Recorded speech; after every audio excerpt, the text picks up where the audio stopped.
Terima kasih Tuhan, kami mengucap syukur atas semua yang Tuhan kerjakan bagi kami. Dan pada saat ini Tuhan, kami mau mendengarkan kebenaran firman Tuhan. Berbicaralah bagi kami, sampaikanlah isi hati-Mu bagi kami semua yang hadir pada pagi hari ini. Dan pakailah hamba-Mu hanya sebagai alat di dalam tangan-Mu Tuhan, untuk menyampaikan kebenaran firman Tuhan. Dan biarlah kuasa Roh Kudus-Mu yang selalu bekerja, yang selalu berkuasa atas kami, atas pikiran dan hati kami, sehingga firman Tuhan yang ditaburkan, kami benar-benar mengerti dan bertumbuh dalam setiap hati kami, sehingga berbuah dan kami berjalan hati-hati sesuai dengan kebenaran firman Tuhan, dan kami berjalan di atas kebenaran firman-Mu. Dalam nama Tuhan Yesus, kami sambut berkat firman Tuhan. Haleluya. Amin. Silakan duduk, Bapak Ibu.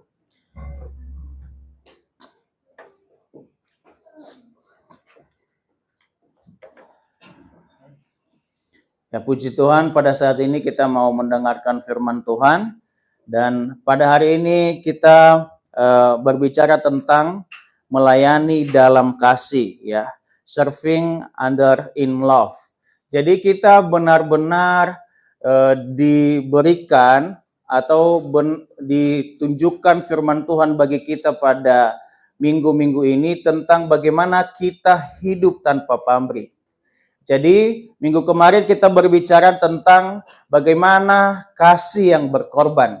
Dan hari ini kita berbicara tentang bagaimana kita melayani dalam kasih. Jadi ini yang harus kita renungkan, dan biarlah firman ini yang kita belajar pada hari ini sebagai suatu motivasi yang baik bagi kita dan kita menghidupi firman Tuhan ini. Kita baca firman Tuhan dalam Galatia 5 ayat 13. Kita baca bersama-sama. 1, 2, 3. Saudara-saudara, memang kamu telah dipanggil untuk merdeka. Tetapi janganlah kamu mempergunakan kemerdekaan itu sebagai kesempatan untuk hidup dalam dosa, melainkan melayani seorang oleh kasih. Amin. Jadi kita telah percaya dan kita telah dipanggil untuk merdeka. Ya, merdeka dari dosa, merdeka dari kuasa dosa. Kita yang adalah budak dosa. Tapi ketika kita percaya dan mengambil keputusan untuk percaya kepada Tuhan Yesus sebagai Tuhan dan Juru Selamat, kita dimerdekakan dan kita diangkat menjadi anak, menjadi warga kerajaan Allah. Sehingga kita disebut sekarang ini orang percaya. Dengan kemerdekaan itu, jangan kita ambil kesempatan untuk selalu berbuat dosa. Ya, kita tidak mampu atau kita tidak punya kemampuan untuk berbuat dosa lagi, karena kuasa dosa sudah dihancurkan atas setiap kita yang percaya. Jadi itu bukan, saya berbuat dosa ini karena nanti Tuhan Yesus mengampuni saya. Saya berbuat dosa ini karena udah ada pengampunan yang sempurna dari Tuhan. Bukan. Tapi kita diajarkan dan kita diberikan firman Tuhan pada hari ini, melainkan melayani seorang akan yang lain oleh kasih. Jadi itu yang harus kita lakukan, yang harus kita pikirkan. Dan yang harus kita hidupi kebenaran firman Tuhan ini. Jadi karena kita sudah merdeka, maka kita hidupi kemerdekaan yang Tuhan berikan bagi kita. Ya, kita hidup di dalam kasih karunia yang Tuhan anugerahkan bagi kita. Sehingga hidup kita tidak berbuat dosa lagi. Kita tidak hidup di dalam dosa lagi. Tapi kita melayani satu dengan yang lain. Supaya semua orang diberkati dan mengalami kasih daripada Tuhan. Amin. Nah, kita melayani dalam kasih berarti melakukan tindakan pelayanan atau bantuan kepada orang lain dengan dasar kasih yang tulus dan tanpa pamrih.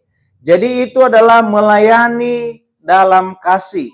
Ya, melayani dalam kasih itu melakukan tindakan. Ya, kita belajar minggu lalu itu adalah tindakan, bukan hanya perkataan atau hanya dengan lidah, tapi ada action yang kita lakukan untuk membantu orang lain, untuk menolong orang lain, untuk memberikan sesuatu kepada orang lain. Apa yang kita bisa, apa yang kita punya, kita berikan untuk menolong orang lain. Dengan apa syaratnya? Dengan tulus tanpa pamrih. Ya, tidak ada kepentingan pribadi di dalamnya. Ya, untuk menolong orang lain, untuk membantu orang lain, kita tidak punya kepentingan pribadi dan kita tidak punya agenda pribadi di dalamnya. Atau contohnya supaya kita diperhatikan juga, atau supaya kita dapat keuntungan, atau supaya kita dapat sesuatu deal-deal bisnis dan lain sebagainya. Enggak. Kalau kita membantu, kalau kita melayani itu biarkan itu dengan tulus. Kalau kita sudah lepaskan pertolongan, bantuan dan lain sebagainya, dan biarlah itu jangan pernah diingat lagi tanpa pamrih, ya, pamrih. Jadi biarlah kita memberikannya dengan tulus seperti kita menerima kasih Tuhan. Ya, kasih Tuhan buat kita itu adalah tulus. Dia tidak pernah melihat kita dan dia tidak pernah meminta sesuatu dari kita untuk kita kembalikan kepada dia. Dia hanya kita percaya dan kita hidup di dalam kasih karunia yang Tuhan telah tetapkan bagi kita, ya. Tindakan cinta kasih untuk membantu, mendukung, dan memperhatikan kesejahteraan orang lain tanpa melihat suku dan ras. Tanpa melihat status sosialnya. Ya, kalau orang yang kaya kita bantu, kalau orang yang baik kita bantu, kalau orang yang tidak baik kita nggak bantu, kalau orang yang tidak senang sama kita, kita tidak bantu. Jadi ini tanpa melihat latar belakang siapapun dia. Kepada semua orang kita bisa melayani, kita bisa membantu, kita bisa menolong mereka. Kita bisa mendukung mereka dengan apa yang kita bisa. Ya. Menolong orang lain dan melayani orang lain itu tidak hanya berbicara dengan uang. Ya, dengan materi saja. Apa yang kita punya, apa yang kita bisa lakukan, mendengarkan, memberikan nasihat, ya, menasehati. Itu sudah sesuatu hal yang mendukung dan membantu orang lain. Apa yang ada pada kita pada saat ini? Yang Tuhan anugerahkan, yang Tuhan karuniakan. Pakailah itu, pergunakanlah itu untuk menolong orang lain. Untuk membantu orang lain. Supaya semua orang bisa menikmati kasih Tuhan yang telah tersedia bagi semua orang. Ya, biarlah kasih yang kita terima dari Tuhan, biarlah kita bagikan bagi seluruh dunia ini. Supaya dunia ini bisa mengenal bahwa Yesus itulah Tuhan dan Juru Selamat melalui warga kerajaan yang ada di sini. Amin. Nah, jadi itulah fungsinya, itulah makna dari semua yang Tuhan berikan bagi kita, tindakan dan pelayanan yang Tuhan suruh, yang Tuhan perintahkan bagi kita. Supaya nama Tuhan dipermuliakan. Ya. Mengapa melayani dalam kasih, ya. Mengapa melayani dalam kasih? Kita baca Matius 20 ayat 28. Kita baca bersama-sama. 1, 2, 3. Sama seperti anak manusia datang bukan untuk melayani, melainkan untuk dan memberikan nyawanya untuk tebusan bagi semua orang, ya. Sama seperti anak manusia. Tuhan Yesus datang ke dunia ini. Ya, Tuhan Yesus datang ke dunia ini, dia datang bukan untuk dilayani. Tapi dia datang untuk melayani kita, untuk memberikan nyawanya untuk menebus dosa-dosa kita, sebagai ganti kita. Ya. Jadi kita sebagai kita melihat Tuhan Yesus itu sebagai teladan bagi kita. Ya, kita percaya kepada Tuhan Yesus dan kita harus mengikuti teladan. Sehingga kita nanti mencapai kesempurnaan seperti Kristus. Makanya kita belajar pada saat ini. Ya, pelayanan yang sempurna yang Tuhan lakukan, pelayanan yang sempurna yang Tuhan Yesus lakukan bagi kita itu adalah satu pedoman buat kita. Sehingga kita bisa melihat Kristus melakukan itu bagi kita dan kita juga bisa melakukan itu bagi orang lain. Amin. Kita telah mengalami kasih dari Tuhan. Pelayanan yang sempurna daripada Tuhan. Dia memberikan nyawanya bagi kita. Dia memberikan apa yang dia punya supaya kita hidup. Begitu juga kita orang yang percaya, yang bergantung kepada Tuhan, yang telah menerima kasih Tuhan, yang telah menerima nyawa daripada Tuhan, sehingga kita hidup saat ini. Maka kehidupan kita saat ini kita berikan untuk melayani orang lain. Supaya orang lain juga mengalami hidup yang daripada Tuhan. Ya, jadi jangan hidup buat diri sendiri. Kita ini tidak bisa hidup tanpa kasih karunia dari Tuhan. Makanya jangan ada orang yang membanggakan diri. Kalau Tuhan tidak menolong kita, kalau tidak ada Tuhan, kita tidak bisa hidup. Dan Tuhan sudah anugerahkan kehidupan buat kita pada saat ini. Dan itu yang kita berikan buat Tuhan untuk memberkati orang lain, untuk menolong orang lain, untuk mendukung orang lain, supaya setiap orang bisa juga mengalami kehidupan yang kekal di dalam Tuhan. Melalui siapa? Melalui anak-anak Tuhan yang hadir di sini. Ya. Yesus melayani bukan karena kewajiban, ya, melainkan karena kasih-Nya yang besar. Ya, makanya melayani di dalam kasih. Kalau hanya kita melakukan kewajiban, kita capek. Kita juga kalau melayani dalam gereja, hanya rutinitas karena ada pelayanan, karena ada jadwal, capek sendiri. Sehingga nanti kalau ada sedikit gesekan, udah capek itu. Pasti tersinggung, marah, dan meninggalkan pelayanan. Kebanyakan terjadi di luar sana. Tapi kalau kita tahu bahwa saya mau melayani, karena saya mengasihi Tuhan, karena Tuhan Yesus telah berkorban buat saya, maka hidup saya ini saya berikan untuk melayani Tuhan. Kita hanya fokus pandang kepada Tuhan saja. Maka saya percaya apapun yang terjadi di lingkungan kita tidak terganggu dengan hal itu. Amin. Jadi itu yang harus kita lakukan. Jadi kita harus melatih diri kita untuk benar-benar hidup di dalam pelayanan. Kita belajar kepada Tuhan dulu lah. Dan kita latih diri kita sehingga nanti untuk melakukan kepada orang lain atau di luar sana, kita sudah bisa dan kita tidak terganggu dengan situasi-situasi yang ada. Ya.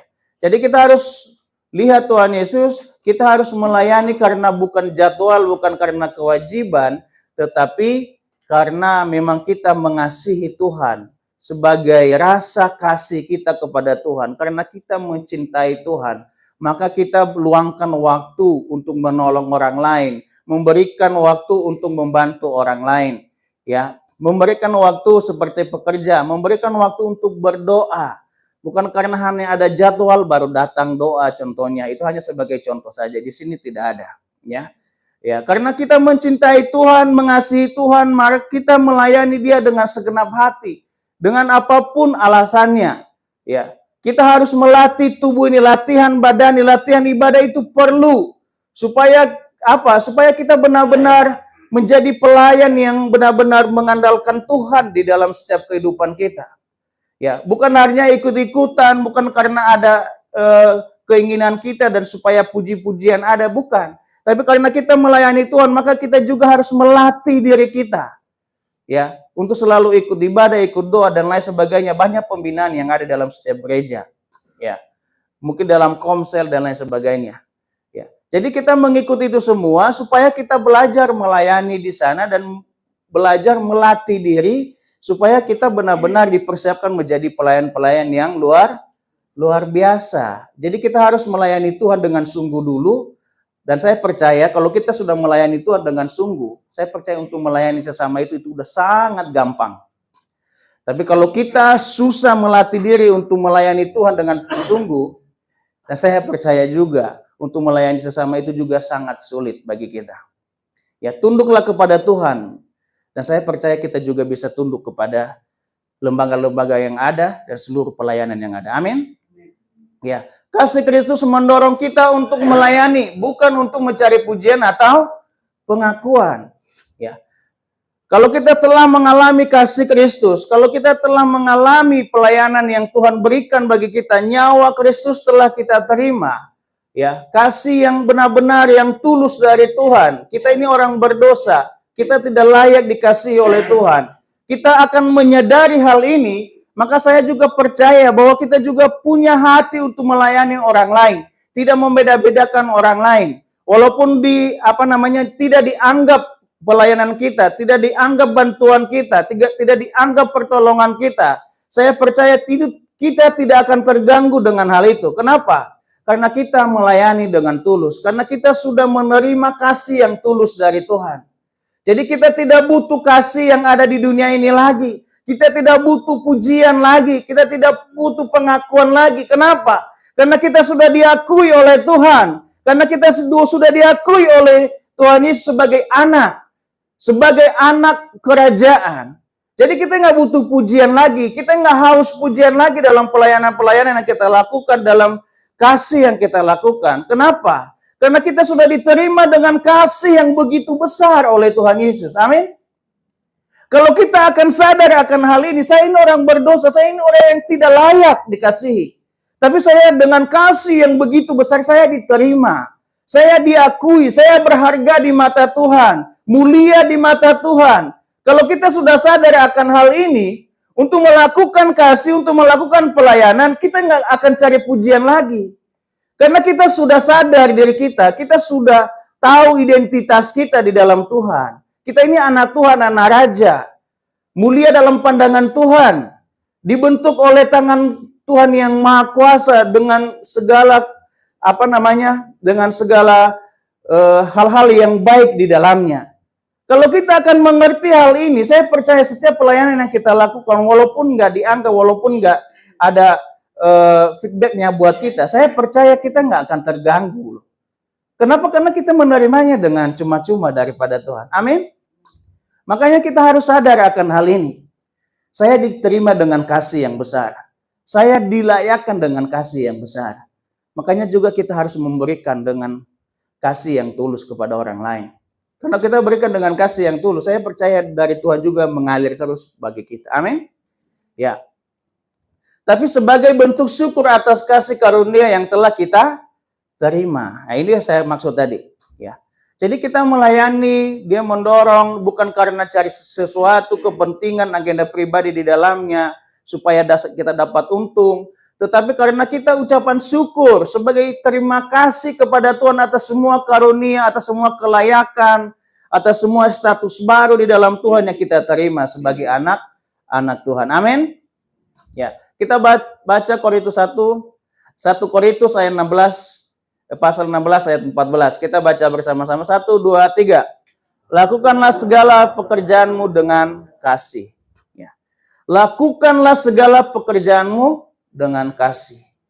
Kalau kita melakukan pekerjaan tanpa kasih, maka semua itu akan sia-sia. Iman tanpa kasih juga akan sia-sia. Nanti ada firmannya di Korintus juga. Jadi segala yang kita lakukan tanpa kasih, maka semua yang kita lakukan itu adalah sia-sia. Tidak bermanfaat. Ya. Jadi ini yang harus kita lakukan sebagai warga kerajaan, ya, melayani di dalam kasih, ya. Kita harus melayani di dalam kasih. Kasih sebagai motivasi utama untuk melayani. Ya. Kalau kita tidak ada motivasi, ya, kalau tidak ada di dalam motivasi kita adalah kasih dalam melayani, saya percaya deh, pasti kita akan bosan untuk melayani. Untuk berbuat baik itu bosan. Apalagi kalau orang yang kita berbuat baik kepada orang itu tidak tahu diri, ya, gitu. Contohnya itu dunia yang mengatakan itu, nggak tahu diri contohnya. Pasti kita akan bosan. Ya, pasti kita akan menuntun. Ya, menuntut kenapa ini orang ini? Kenapa dia? Kenapa dia? Ya, udah ditolong tapi begini dan lain sebagainya, sudah dibantu, sudah diarahkan dan lain sebagainya. Ya. Kalau kita tidak mengalami kasih, kalau kita tidak punya motivasi bahwa hanya kasih Kristus yang bisa mengubah orang, hanya kasih Kristus yang bisa memampukan kita untuk melakukan pelayanan ini, saya percaya kita nggak akan kuat dan pasti kita cepat bosan dan putus asa. Amin. Tapi kalau kita mendasarkan motivasi kita harus melakukan semua ini karena kasih Tuhan, karena kasih yang kita terima dan karena kita mengasihi. Ya, seperti Tuhan telah mengasihi kita, saya percaya kita akan semakin semangat. Walaupun kita ditolak, walaupun nggak ada penghargaan, tapi kita tahu bahwa itu adalah tugas kita sebagai warga kerajaan untuk melakukan itu. Amin. Ya, lakukan pelayanan tanpa diskriminasi. Ya, melayani siapa saja yang membutuhkan tanpa memandang latar belakang atau status mereka. Ya, jangan pilih-pilih.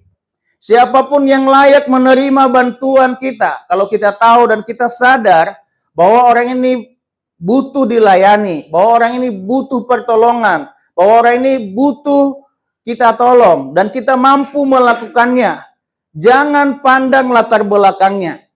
Jangan pandang status sosialnya.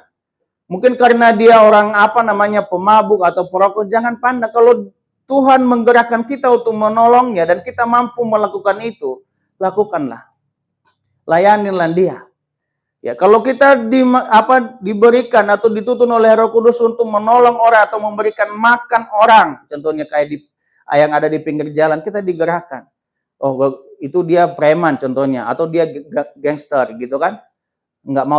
Kita nggak mau, kita takut. Ya, jangan pandang latar belakangnya. Kasihilah dia seperti Tuhan mengasihi dia. Kenapa? Mereka juga itu layak dikasihi oleh Tuhan. Siapapun tuh manusia di dunia ini. Siapapun bagaimanapun latar belakangnya, Tuhan mengasihi semua orang yang datang kepadanya. Amin. Ya, siapapun dia juga layak dikasihi. Dia juga layak menerima kasih Kristus, siapapun dia. Ya. Jadi mari kita berpikir siapapun yang manusia yang ada di dunia ini, mereka itu layak menerima kasih Kristus. Melalui siapa? Melalui kita yang ada di sini. Melalui kita yang telah mendengarkan firman Tuhan ini. Jadi untuk mengasihi, untuk melakukan pelayanan dalam kasih, jangan pandang latar belakang dan status sosial. Amin. Kasihilah mereka semua. Ya, seperti yang kita bisa lakukan. Ya, jangan fokus kepada diri kita sendiri. 1 Petrus 4 ayat 10, ya. 1 2 3. Layanilah seorang akan yang lain sesuai dengan karunia yang telah diperoleh tiap-tiap orang sebagai pengurus yang baik dalam kasih karunia Allah. Jadi kita melayani, kita percaya kepada Tuhan Yesus ini, ya, dan kita dibiarkan begitu saja. Tidak demikian.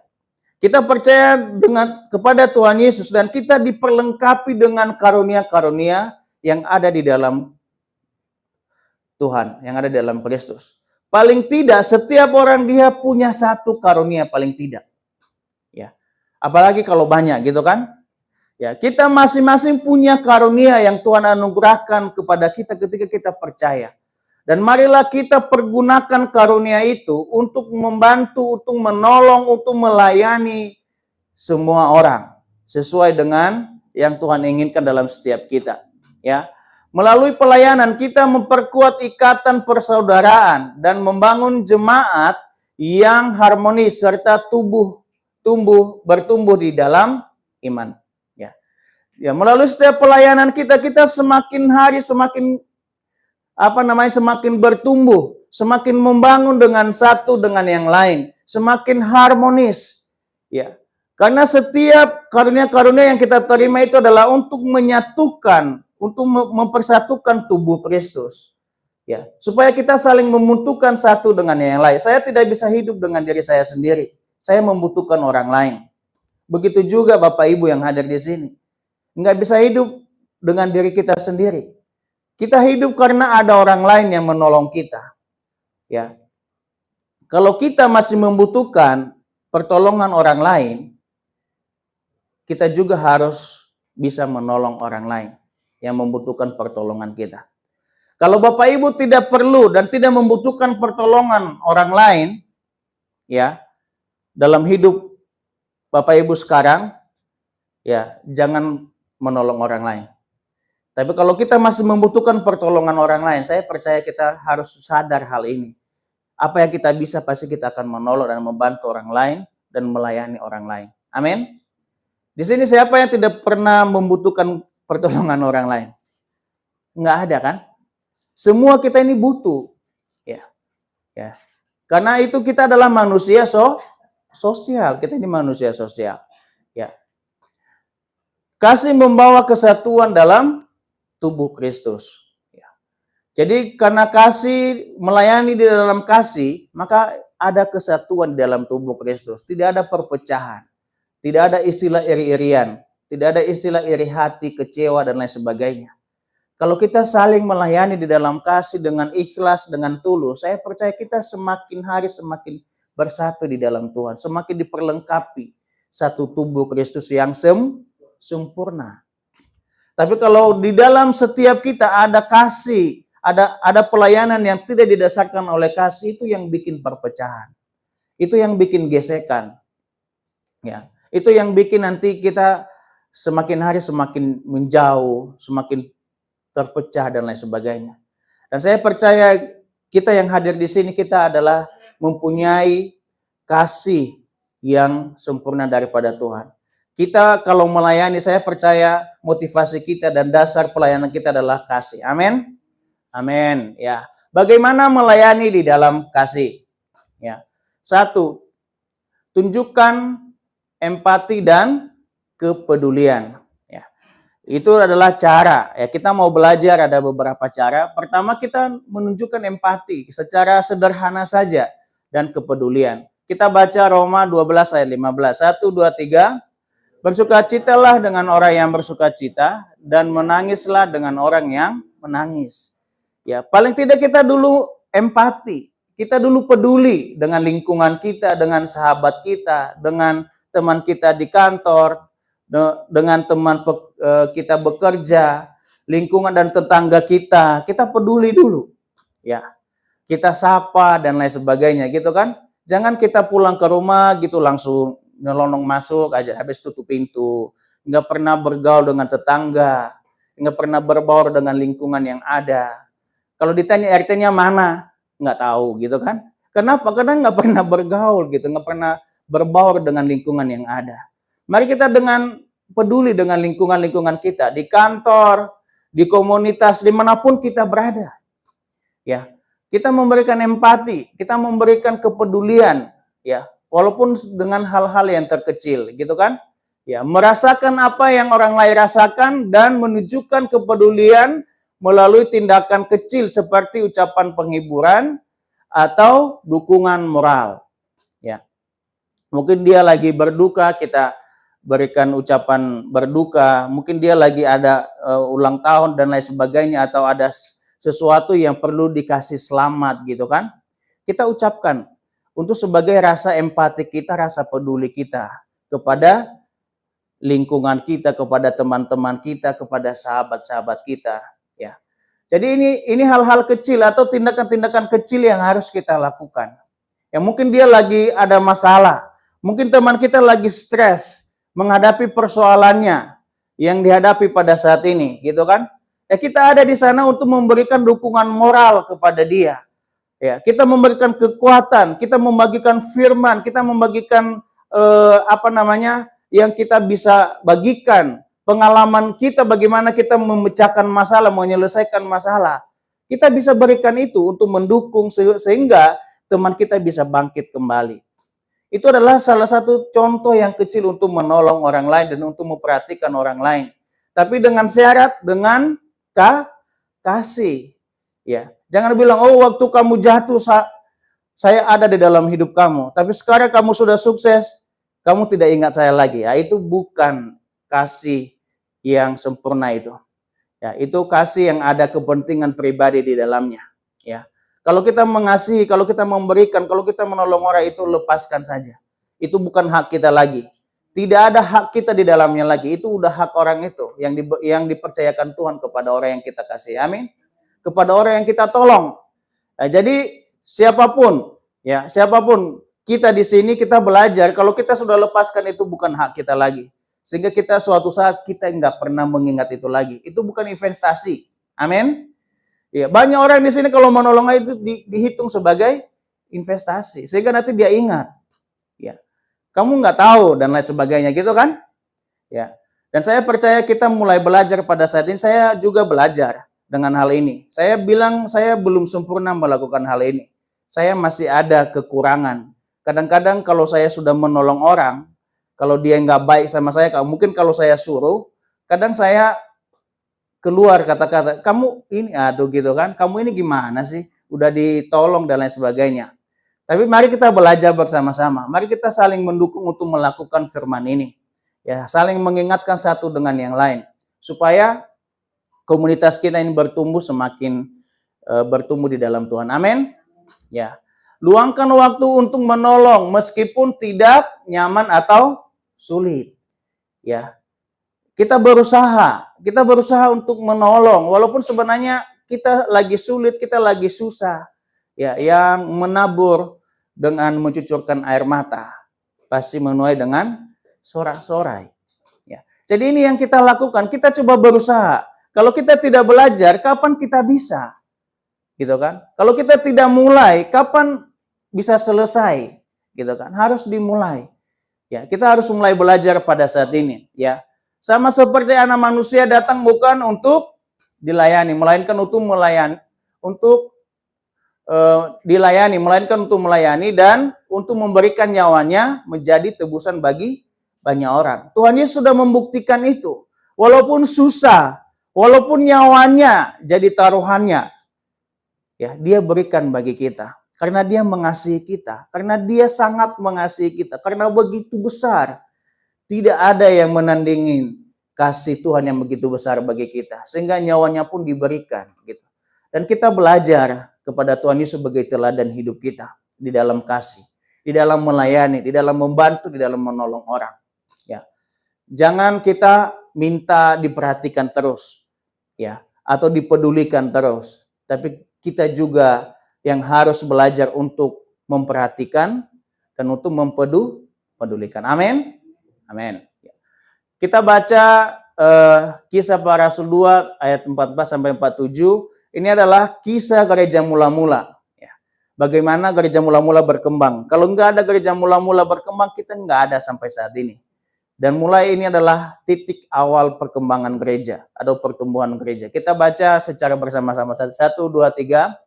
Dan semua orang yang telah menjadi percaya tetap bersatu, dan segala kepunyaan mereka adalah kepunyaan bersama. Dan selalu ada mereka menjual harta miliknya, lalu membagi-bagikannya kepada semua orang sesuai dengan keperluan masing-masing. Dengan bertekun dan dengan sehati mereka berkumpul tiap-tiap hari dalam bait Allah.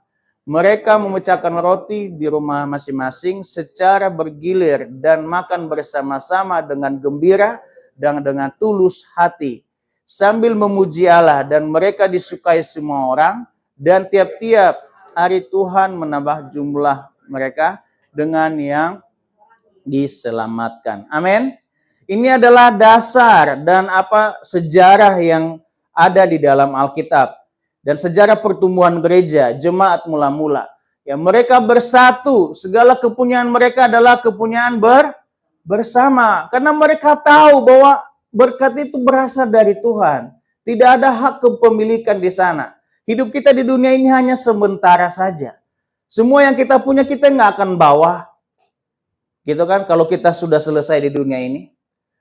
Kalau kita punya kesempatan untuk memberikan itu kepada orang lain, untuk membangun orang lain, untuk menolong orang lain supaya orang lain hidup, ya, saya percaya, ya, berkat yang sudah tersedia bagi kita di surga. Ya, kehidupan kekal itu nanti kita mempunyai banyak hal di sana. Ya, jadi itu yang harus kita lakukan. Ya, mereka makan, bahkan mereka menjual kepunyaan mereka, dibagi-bagi kepada semua orang sesuai dengan kebutuhan. Ya, dengan tulus hati lagi kan, bergembira dengan tulus hati. Kalau kita sudah sadar bahwa semua yang kita miliki ini adalah dari Tuhan, dan kita mengalami kasih Tuhan yang sempurna dalam hidup kita, maka kita sadar bahwa hidup kita ini adalah tidak ada hak kepemilikan lagi. Kita berikan kepada semua, kepada teman-teman kita yang membutuhkan. Kita bisa menolong mereka. Ya, kita bisa membangun mereka dengan apa yang kita punya. Ya, dan melalui ini adalah semakin hari semakin bertumbuh dan semakin banyak orang yang diberkati dan semakin banyak orang yang memuji dan mengenal Tuhan Yesus. Melalui apa? Melalui perbuatan baik, pelayanan baik yang mereka lakukan pada saat itu. Sehingga kita ada pada saat ini, sehingga gereja ada pada saat ini. Dan kemarin kita belajar sehingga semangat ini itu masih ada dan kita laksanakan dan kita lakukan dalam kehidupan kita pada saat ini. Ya, mari kita belajar untuk melakukan sesuai dengan apa yang kita bisa lakukan dengan tulus dan ikhlas. Dan kita harus sadar bahwa hidup kita ini dipakai oleh Tuhan, diberikan berkatnya oleh Tuhan untuk apa? Untuk menolong orang lain, untuk membantu orang lain supaya orang lain juga bisa mengalami kasih Kristus. Yang kedua, memiliki sikap hati yang melayani dengan kasih, ya. Kita harus memiliki sikap hati yang melayani dengan kasih. Ya, kita baca di 1 Korintus 13 ayat 3. 1 2 3. Dengan sekalipun aku membagi-bagi segala sesuatu, tetapi jika aku tidak mempunyai kasih, sedikit pun tidak ada faedahnya bagiku. Ya. Kalau kita tidak mempunyai kasih, walaupun kita menyerahkan nyawa kita, walaupun kita membagi-bagikan semua harta kita kepada orang lain, gitu kan, apa yang kita punya. Tapi kalau kita tidak mempunyai kasih yang tulus, kalau kita tidak mempunyai kasih Kristus, itu tidak ada faedahnya juga, tidak berguna. Ya. Maksudnya apa tadi? Walaupun kita membagi-bagi, kita memberikan nyawanya, kita menolong orang, tapi kita ada kepentingan pribadi di dalamnya. Ada agenda pribadi kita di dalamnya, seperti Ananias tadi yang diceritakan oleh Bapak Gembala senior kita. Kita punya kepentingan pribadi supaya kita dipuji orang, supaya kita dilihat orang berbuat baik dan lain sebagainya. Sehingga kita menyerahkan nyawa kita pun. Tapi kalau kita tidak didasarkan dengan kasih yang tulus, karena kita telah menerima kasih yang sempurna daripada Tuhan, tidak ada faedahnya bagi kita, tidak berfungsi, tidak ada maknanya bagi kita. Ya, tapi mari kita melakukan segala sesuatu dengan dasar kasih. Sehingga kalau kita melepaskan, membantu orang, maka nyawa kita pun kita bisa serahkan. Dan kalau itu benar-benar dasar kasih, saya percaya kita mengalami hal-hal yang luar biasa di dalam Tuhan. Amin. Ya. Melayani dalam kasih berarti rendah hati, mengakui bahwa semua yang kita miliki berasal dari Tuhan. Ya, rendah hati. Kalau kita udah menolong itu dari Tuhan. Itu Tuhan mempercayakan kita untuk membantu orang lain. Sehingga itu bukan hak kita lagi. Ya, itu maksudnya. Ya, melayani tanpa mengharapkan balasan, tanpa pamrih. Ya. Itu kita melayani tanpa mengharapkan balasan, pujian, dan lain sebagainya. Nah, itu adalah melayani. Kita punya sikap hati, ya, sikap hati yang melayani di dalam kasih, ya. Sabar dan lemah lembut, ya, menangani setiap orang dengan kesabaran dan kelembutan, ya. Jadi kita harus menghadapi semua orang dengan kasih yang sempurna daripada Tuhan. Bukan dengan apa yang kita mau, tapi apa yang Tuhan mau di dalam kehidupan kita. Yang ketiga adalah memuliakan Tuhan dalam melayani dengan kasih. Nah, itu cara kita. Kita harus tahu bahwa setiap yang kita lakukan itu, biarlah itu menjadi kemuliaan bagi Tuhan. Biarlah kita melayani ini supaya supaya Tuhan dipermuliakan dalam tindakan pelayanan, dalam tindakan kasih kita ini. Ya, Matius 5 ayat 16, kita baca bersama-sama. 1, 2, 3. Demikianlah hendaknya terangmu bercahaya di depan orang, supaya mereka melihat perbuatanmu yang baik dan memuliakan Bapamu yang di surga. Jadi tujuan semua yang kita lakukan, pelayan dalam kasih ini adalah supaya hidup kita ini menjadi kemuliaan Bapa di surga. Ya, karena Dia sudah berikan kehidupan, sudah mengasihi kita dengan sempurna, dengan tulus. Maka hidup kita ini kita berikan untuk kemuliaannya. Dengan apa? Kita harus melayani dengan kasih yang kita terima. Jadi supaya apapun yang kita lakukan, apapun yang kita kerjakan, biarlah semua itu jadi kemuliaan bagi nama Tuhan. Cari pujian, biarlah mereka memuji Tuhan. Biarlah mereka memuliakan nama Tuhan. Jadi bukan kita melakukan segala sesuatu itu tadi bukan untuk pujian bagi kita. Tapi supaya apa tadi? Supaya mempermuliakan nama Tuhan yang memberkati kita. Ya, jadi kita harus sadar akan hal ini. Ya, kita melakukan itu semua bukan untuk kita, tapi untuk Sang Raja kita yang telah menebus kita, yang telah memerdekakan kita. Amin. Ya, melayani dalam kasih, mempermuliakan nama Tuhan. Ya, itu yang Tuhan mau dalam kehidupan kita. Jadi setiap tindakan kasih, ya kasih yang berkorban, kasih yang melayani, ya biarlah itu semua menjadi kemuliaan bagi nama Tuhan. Dan biarlah hidup kita ini yang sekarang ini dipakai oleh Tuhan untuk memuji dan untuk menjadi kemuliaan bagi namanya. Raja kita atas segala raja. Ya, melayani dengan kasih membawa kebahagiaan bagi kita semua. Kita baca Kisah 20 ayat 35. 1, 2, 3. Dalam segala sesuatu telah kuberikan contoh kepadamu, bahwa dengan bekerja demikian kita harus membantu orang-orang yang lemah dan harus mengingat perkataan Tuhan Yesus, sebab Dia sendiri telah mengatakan, adakah lebih bahagia memberi daripada menerima. Jadi kita harus sadar bahwa lebih bahagia memberi daripada menerima. Itu suatu kebahagiaan besar di dalam kehidupan kita. Jadi jangan kita punya mental menerima saja. Ya, karena kita sudah menerima daripada Tuhan, tapi kita punya mental yang telah diberkati oleh Tuhan sebagai anak raja, sebagai warga kerajaan Allah, kita punya mental untuk memberi, untuk memberkati, untuk menolong. Jangan punya mental ditolong, dibantu terus, menuntun terus, dan lain sebagainya. Jadi sebagai anak raja kita punya mental sebagai orang-orang yang telah dimerdekakan, orang-orang yang telah diberkati untuk memberkati banyak orang. Dan saya percaya ketika kita melepaskan berkat, maka berkat dari surga juga terlepas atas kita. Amin. Ya, kesimpulannya adalah pelayanan dan kasih adalah kunci untuk mencapai kesatuan dalam tubuh Kristus. Ya, mari kita terus berusaha untuk melayani dengan kasih yang tulus, mengikuti teladan Yesus yang membangun kesatuan dalam jemaat. Ya, melayani dalam kasih berarti menempatkan kebutuhan dan kesejahteraan orang lain di atas kepentingan kita sendiri dengan sikap rendah hati dan penuh kasih. Ya. Ketika kita melayani dengan kasih, orang lain akan melihat perbuatan baik dan tertarik untuk mengenal Tuhan Yesus dan mereka mempermuliakan nama Tuhan. Melalui pelayanan kita, nama Tuhan dipermuliakan. Biarlah firman Tuhan ini menjadi suatu terang bagi langkah hidup kita, sehingga kita bertindak hati-hati dan berjalan di atas kebenaran firman Tuhan. Saya percaya bahwa semua jemaat GBI Niaga Cibodas yang hadir dan saya pada saat ini, mulai saat ini kita akan melayani di dalam kasih Tuhan. Amin. Di dalam kasih yang tulus, tanpa ada kepentingan dan tanpa ada agenda pribadi kita di dalamnya. Tuhan Yesus memberkati kita semua.